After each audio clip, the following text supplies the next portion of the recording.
అండి, లీలా cooking channel. నేను లీలా.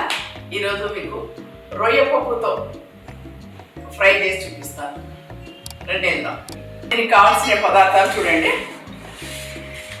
ఒక కప్పు నిండా రొయ్య పొట్టు తీసుకున్నా, ఉల్లిపాయ ముక్కలు, పసుపు, కొత్తిమీర, జీలకర్ర, సాల్ట్, 2 పచ్చిమిర్చి, కారం. స్టార్ట్ చేస్తామండి.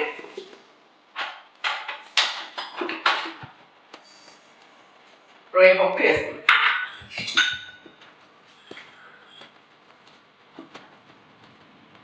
కొంచెం వేపుకోవాలి.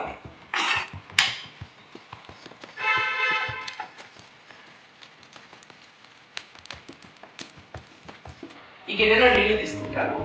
అది వచ్చేసి దీంట్లో వేయాలి, చూపిస్తాను.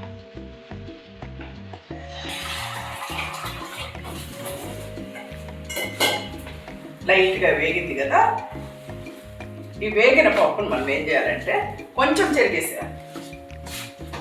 తర్వాత వాటర్లో వేసేసుకుందాం. వాటర్లో వేస్తే ఇసుక అందుంటే లోపలికి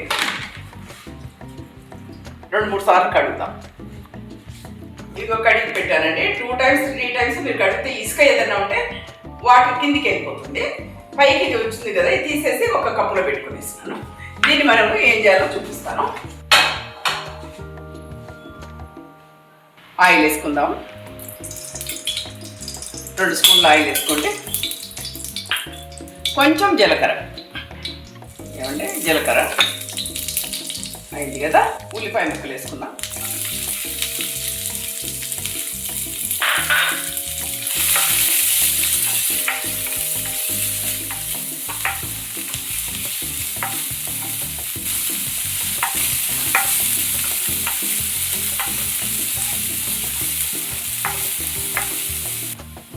చూడండి, స్టవ్ తగ్గించేసుకొని ఈ రొయ్య పప్పు ఇంట్లో వేసేస్తాను. రొయ్య పప్పు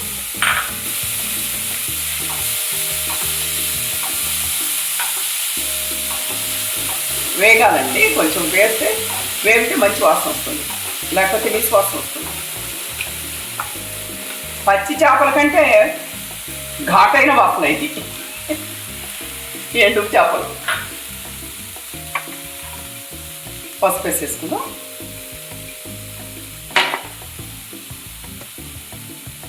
కారం వేసేసుకుందాం. తగినంత కారం. పసుపు వేస్తాను కదా, కారం. ఇప్పుడు సాల్ట్ కూడా వేసుకుని ఇస్తాం. ఎంత కావాలో సాల్ట్ వేసుకోండి. మీకు కావాల్సినంత తగినంత వేసుకోండి. ఎక్కువ తక్కువ అంటే చూసుకోండి.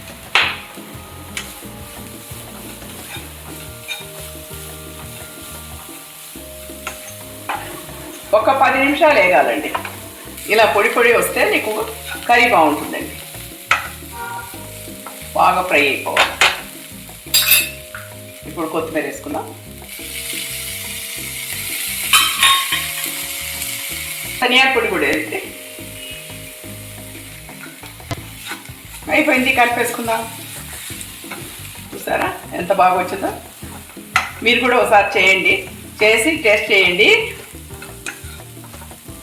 ఇది రొయ్య పొట్టు ఫ్రై.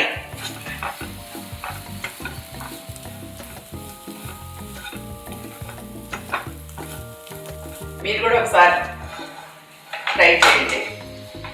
నా రెసిపీ ఒకసారి మీరు కూడా చేసి తిని చూసి నాకు కామెంట్ చేయండి, లైక్ చేయండి, షేర్ చేయండి, సబ్స్క్రైబ్ చేయండి.